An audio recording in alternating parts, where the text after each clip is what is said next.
E aí, pessoal, como é que vocês estão? A gente tá longe, né? Faz um tempinho já. A gente tá honrando a hora de vocês, não só nós, os professores, mas toda a direção, tudinho. E a gente tá fazendo um método para poder facilitar e vocês não perderem assunto, não perderem tempo, né, também.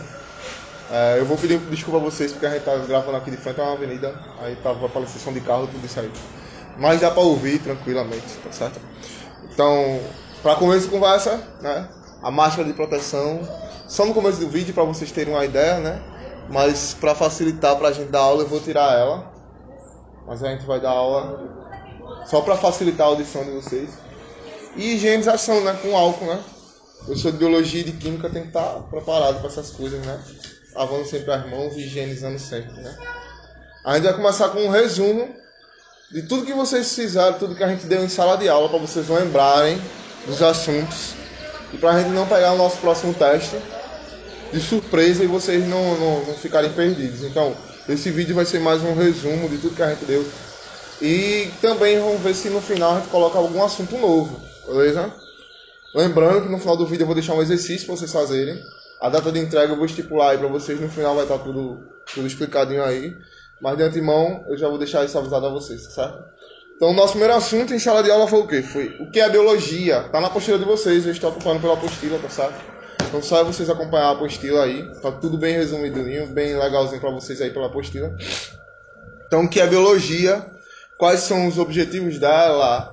O objeto de estudo, os conceitos da biologia. Tudo isso aí a gente vai poder relembrar para vocês isso daí, tá certo? Beleza, vamos começar. Fala.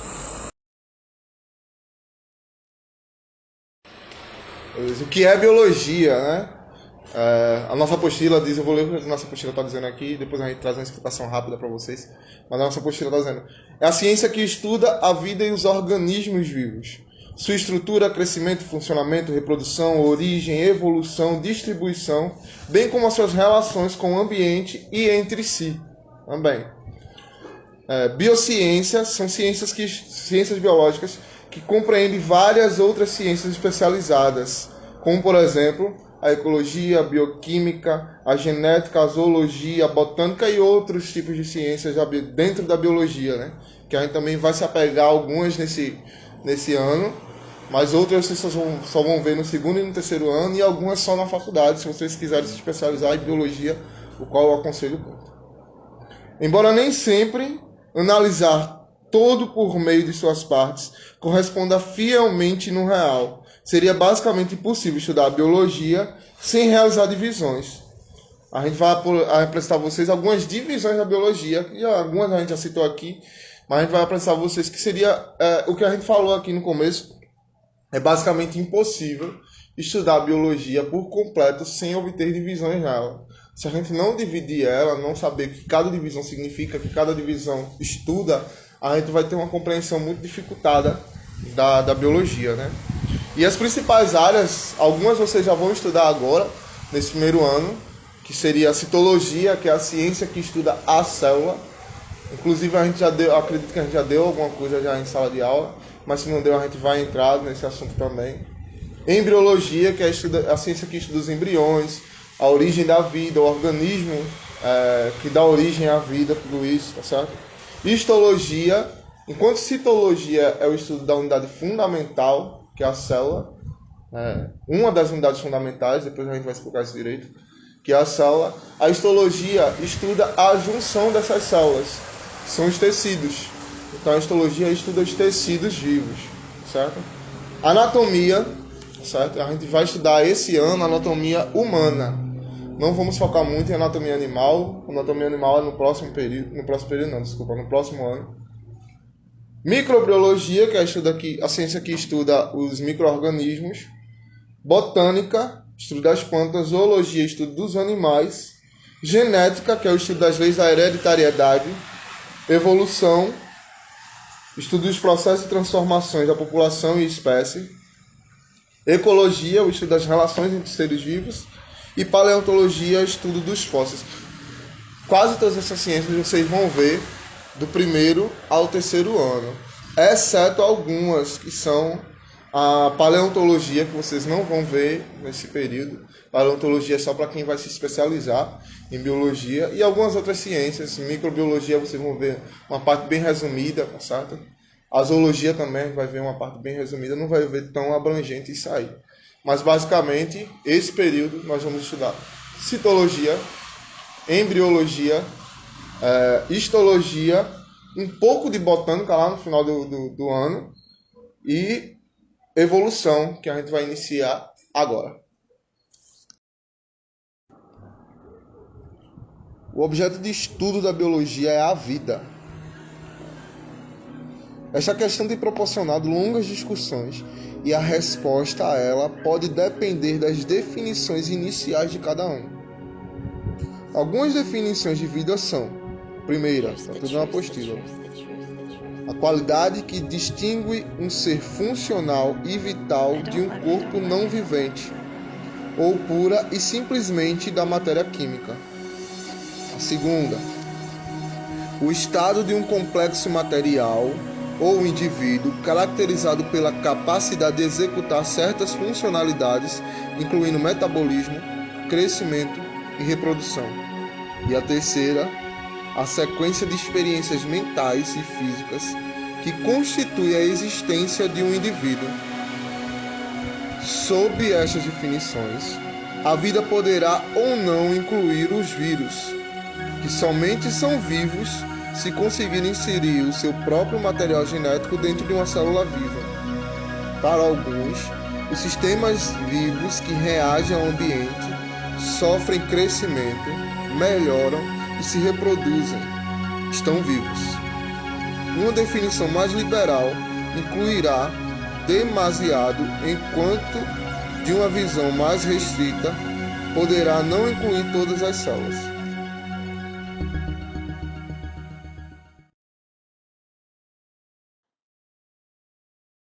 Origem da vida, né?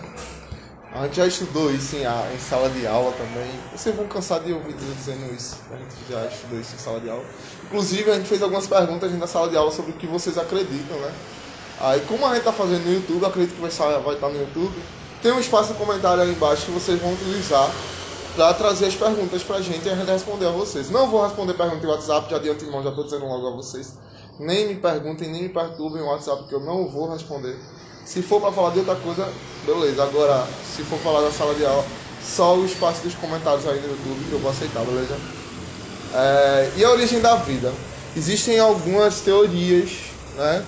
A gente citou 4 teorias, se eu não me engano, 4 teorias dentro de sala de aula. E a primeira delas foi... A gente tem 2 mais aceitas, que é o criacionismo e o evolucionismo. Mas existem mais 2 teorias.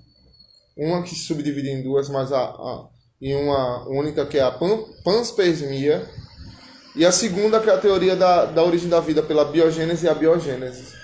Então temos 4 teorias e uma quarta que se subdivide em 2, né? A gente vai começar falando sobre aquela que eu acho que a grande maioria de vocês acreditam que foi dada em sala de aula. Quando eu perguntei, a grande maioria achou que essa era a mais coerente, né? Apesar de discordar dos cientistas, né, a grande maioria das pessoas acreditam nesse tipo de teoria, né? E a teoria do criacionismo responde como se teve a origem da vida, como o ser humano surgiu, como os seres vivos surgiram na Terra, através de um ser supremo.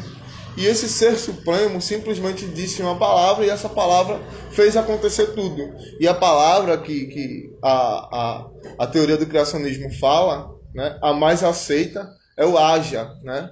E esse ser supremo é chamado de Deus. Lembrando que não é minha opinião, eu não devo expor minha opinião a vocês, mas a grande maioria já sabe qual é a minha opinião, então, né, não precisa nem estar explicando. Mas eu tenho que ser muito didático e muito enfático em dizer isso. Então o criacionismo fala o seguinte, né? Que um ser supremo, que é denominado na Bíblia cristã, que é uma das fontes de pesquisa, né, do criacionismo. Mas para quem não sabe, desculpa aí, tem um caminhão passando aí, mas de boa, vamos esperar só um pouquinho. Pronto, beleza. Então, para quem não sabe, a Bíblia não é o único não é a única fonte de pesquisa, mas tudo que se refere como um ser supremo, como criador de coisas, isso é fonte de pesquisa para o criacionismo. Então a Bíblia é uma das principais, mas para isso também tem a Torá, que é a Bíblia dos judeus, né? Tem o Alcorão, que é a Bíblia dos muçulmanos, né, da religião muçulmana. E tudo isso fala que este ser supremo, cada uma dessas Bíblias tem um nome para esse ser supremo, mas o nome mais aceito é Deus, né? Ele simplesmente falou e o falar dele fez as coisas surgirem. Para quem é cético, para quem não acredita nessa teoria, diz que é muito fácil resumir-se tudo a esse poder, a essa força suprema, né? É muito fácil receber isso. E o criacionismo fala o seguinte, que dentro de 6 dias, não 7, 6 dias, houve essa criação do mundo, né? Houve essa criação do mundo. No primeiro dia, desculpa se eu errar, porque não está muito fresco na minha cabeça, mas basicamente vai ser isso aí. No primeiro dia, se eu não me engano, ele fez a separação do dia e da noite. No segundo dia, ele separou as águas e criou a terra. No terceiro dia, houve o surgimento das plantas. No quarto dia, houve, se eu não me engano, eu acho que foi o surgimento dos animais, eu não lembro direito. Mas acho que foi os animais. Não, desculpa. Primeiro dia foi a separação do dia e da noite. Segundo dia foi a criação dos luminares, eu esqueci disso.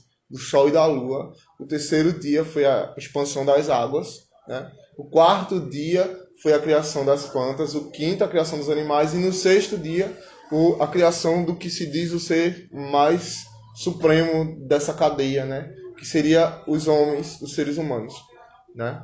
Então, houve essa criação durante 6 dias. No sétimo dia, porque a gente diz que no sétimo dia não houve criação? Porque a Bíblia, a Torá, o Alcorão e os outros dizem que no sétimo dia houve um dia de descanso.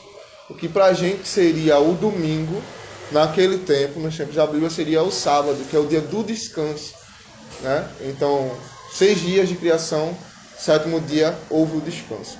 Então, o criacionismo fala sobre isso, né? Fala sobre isso, que hoje o Ser Supremo fez essa separação de dias, que ele criou tudo com a palavra dele, e que houve, e a vida foi dada através de um sopro, né? O sopro que esse Deus deu nas narinas dos seres humanos, beleza? Então, o criacionismo é isso.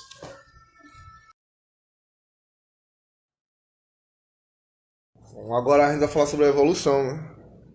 A evolução é a teoria mais aceita entre cientistas e uma das mais polêmicas entre a humanidade, né?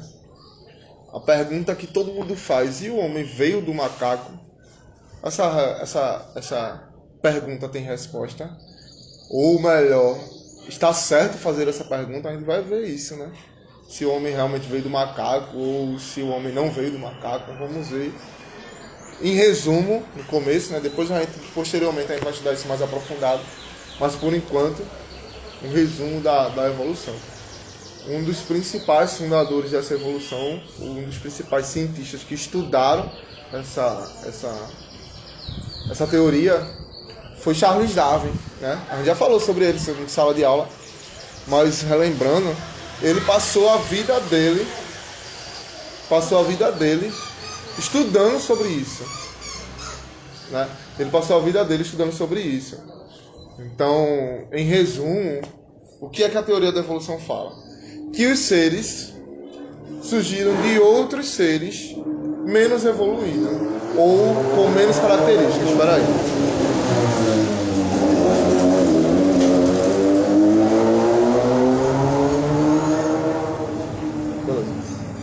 Que surgiram com outros seres com características a menos. Como assim? A teoria da evolução fala que a vida surgiu de um ser unicelular, que surgiu dentro de um ambiente favorável para aquilo dali, né? E a grande maioria acredita que esse ambiente favorável era a Terra em si, com a atmosfera muito precária ainda, mas rica em hidrogênio e oxigênio, e carbono também, e principalmente que esse ser unicelular surgiu dentro da água, né? A água foi a principal fonte de energia para esse ser conseguir se alimentar, para esse ser conseguir desenvolver suas características, né? E diferente do criacionismo, essa teoria fala que isso não durou apenas 6 dias. Isso durou milhares e milhares e milhões de anos, né? Então, essa teoria fala que do ser unicelular até o ápice da criação, que para a maioria é o ser humano, teve uma passagem de tempo muito grande mesmo, né? Que não consegue se contar quanto tempo distinguiu-se isso. E as perguntas que todo mundo faz sobre a evolução, né? A primeira que eu fiz que é se o homem veio do macaco, sim ou não, né? E a segunda é se a evolução parou, né? E essa resposta já foi respondida pelos cientistas. Só que o pessoal não divulga tanto, né? A evolução não parou. Mas o processo demora tanto que, ao nosso ver, parou. Mas ele é muito lento. Mas ela não parou. Então isso quer dizer que daqui a 3 mil anos, 4 mil anos, 5 mil anos, 10 mil anos, vai ter seres humanos evoluídos? Não sabemos. Não sabemos, porque essa questão ainda não pode ser respondida. Mas pela teoria da evolução, sim. Pode ter pequenas evoluções. Coisas que a gente pode não perceber, né? A gente pode não perceber agora, mas no futuro a gente vai ver que tem uma probabilidade de acontecer. Mas por que existe evolução? Porque já não surgiu e permaneceu daquele jeito. A teoria da evolução fala sobre a gente vai falar isso mais aprofundado, mas uma das características da teoria da evolução é que o ser ele se adapta ao ambiente. Então ele adquire características para se adaptar àquele ambiente. Se o ambiente é muito seco, se o ambiente é muito quente, seco e quente, então a característica de proteção, de retenção de calor, tem que ser tirada, né? Ela tem que ser tirada, porque o reter calor num ambiente muito quente pode causar desidratação. E no ser humano, essa característica é o pelo. O pelo tem essa função de reter calor. Pela teoria da evolução, os nossos antepassados eram muito mais peludos, porque vivíamos uma era mais fria, uma era mais úmida. Então a gente tinha que reter o calor para manter a temperatura corporal. Com o passar do tempo, o nosso ambiente foi se aquecendo e se tornando pouco úmido. Então a característica dos pelos foi diminuída. Então isso é uma característica da teoria da evolução. Beleza? Então, em resumo, é isso. A teoria da evolução fala que nós surgimos de seres unicelulares, que foi evoluindo de acordo com o ambiente e as características que ele precisava para se manter naquele ambiente, até chegar no ponto mais alto, que é o ser humano. Mas eu ainda não respondi a pergunta se o ser humano veio ou não do macaco. Não, o ser humano não veio do macaco. O que a teoria da evolução fala é que nós temos um ancestral em comum com o macaco. A gente foi crescendo, a gente foi evoluindo, o ser unicelular foi evoluindo, até chegar num ponto da evolução em que ele se dividiu e formou uma nova ramificação. Uma ramificação continuou evoluindo e a outra foi evoluindo para outro lado. Um desses lados seria o lado do ser humano e o outro lado seria o lado dos macacos. Então a gente não veio do macaco. E sim, temos um ancestral em comum com os macacos, beleza?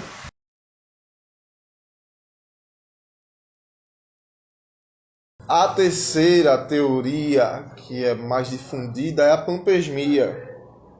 Que quando eu falei a vocês acharam um absurdo isso. Mas, se você analisar bem, ela tem uns princípios bem pautáveis.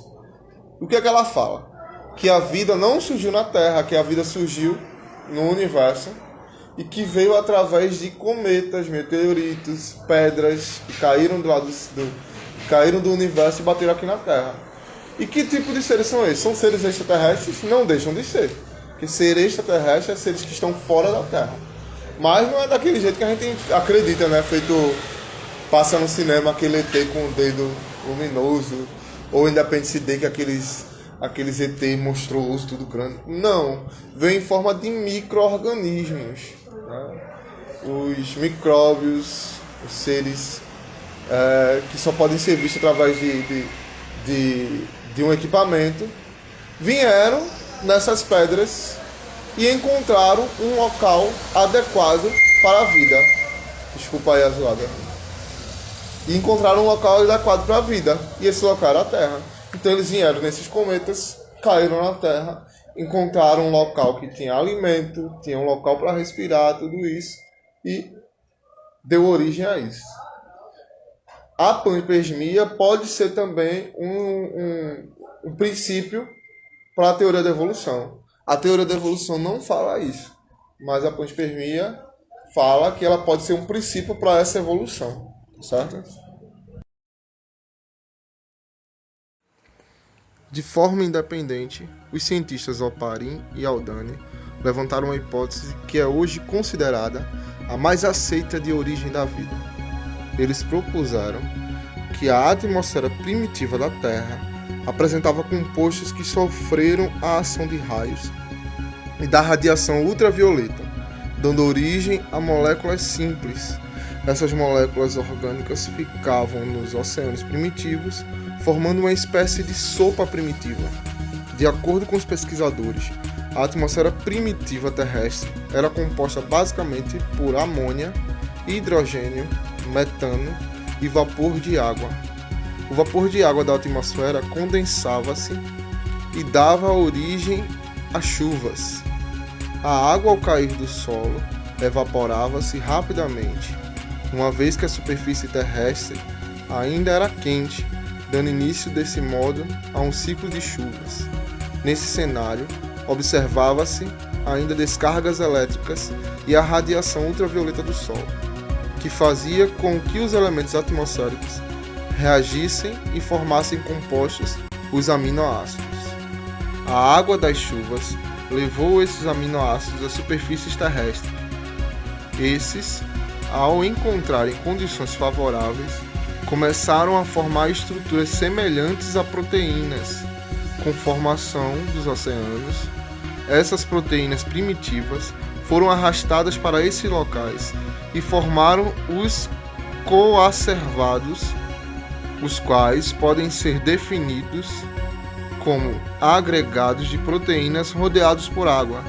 Após algum tempo, esses coacervados tornaram-se estáveis e mais complexos. A ideia de Oparin-Haldane foi posteriormente testada pelos pesquisadores Miller e Urey em 1953. Eles criaram um experimento em que foi possível simular as condições da Terra primitiva.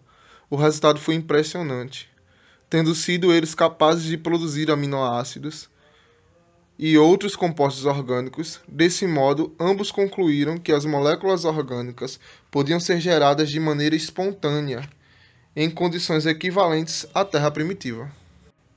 Entretanto, posteriormente, descobriu-se que a atmosfera primitiva provavelmente não era um ambiente como sugerido por Oparin e Haldane.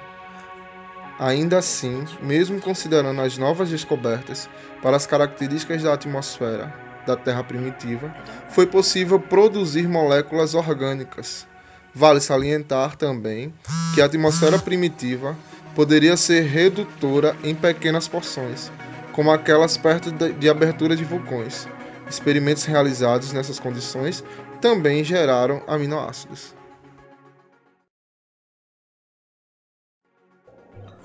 Como era a alimentação do primeiro ser vivo? Existem duas hipóteses, a hipótese autotrófica e a hipótese heterotrófica.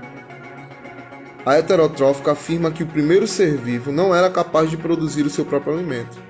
Desse modo, esses primeiros seres alimentavam-se de moléculas orgânicas que estavam presentes no meio.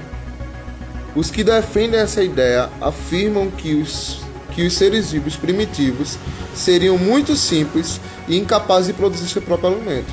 Provavelmente, esses organismos extraíam energia dos alimentos por meio da realização da fermentação.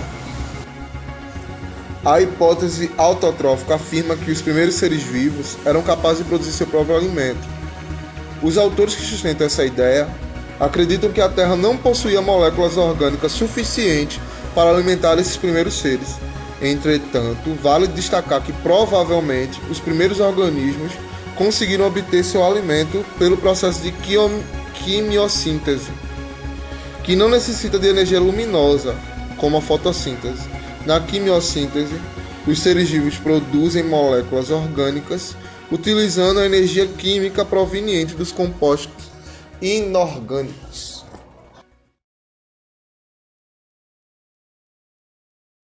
A quarta teoria, que é aquela que eu disse aqui, se subdividir em duas, né? Que é a teoria da biogênese e abiogênese. Como a gente já sabe, biologia é a ciência que estuda tudo que envolve a vida, né? Porque bio é vida, logia, estudo. Então, biogênese, né, é o estudo da origem, gênese é origem, bio, vida. E abiogênese, o A indica um não na frente, né? Então, é a origem da não-vida, ou assim. Vamos entender, né? Isso aí. Primeiro, a biogênese, ela fala o seguinte: que os seres vivos surgiram do nada. É simples assim. Simplesmente surgiram. Então, dentre as teorias que a gente citou, a teoria da abiogênese pode ser aplicada na panspermia e no criacionismo. Por quê? A panspermia, ela só diz a origem dela aqui na Terra, mas não explica a origem dela fora da Terra. Então, esses seres vivos podem ter surgido do nada ou podem ter surgido de algum outro ser vivente. Então, a biogênese pode ser aplicada nessas duas. Então, ela fala que surgiu do nada. Encontrou um ambiente, um local adequado para a vida, pode surgir vida ali naquele local. O experimento que foi feito foi o seguinte. Vamos trazer para a nossa realidade, né? Um copo com um caldo de legumes ou um caldo de feijão é deixado livre ali em cima da mesa da sua cozinha. Se você deixar por uns 4, 5 dias mais ou menos, fora ali, 4, 5 dias não é pouco, acho que uma semana por aí, você vai ver que além de estragado, né, que vai estar estragado, mas dentro daquele negócio ali, vai ter micro-organismos e às vezes podem ser visíveis, pequenas larvas, né? E como foi que essas larvas surgiram ali? A biogênese disse que ela surgiu do nada. Ela simplesmente surgiu do nada. Já a biogênese vem para contrapor isso aí. Ela não diz que a vida não surgiu do nada. A vida surgiu de outro ser parecido com aquilo dali. E como é que a biogênese explica esse caldo de feijão que a gente citou como exemplo? Se você deixar em aberto, vai ter mosca, vai ter muriçoca, vai ter pernilongo, que vai pousar ali e vai implantar os seus ovos. Então a vida não é que a vida surgiu do nada. A vida surgiu de um outro ser que encontrou um local bom e adequado para ter vida. E se você deixar aquilo ali fechadinho ali dentro, vai estragar. Se ele for hermeticamente fechado. O que é hermeticamente fechado? Quer dizer que não tem passagem de ar. Lá dentro é só o líquido sem ar. Ele vai permanecer com aquele aspecto por um longo tempo e sem ter vida nenhuma. Então, se encontrar um ambiente favorável, o outro ser que surgiu, o ser que encontrou aquele local, vai depositar os seus ovos lá e a vida vai surgir através desse outro ser e não do nada, como a biogênese fala. Beleza? Pronto.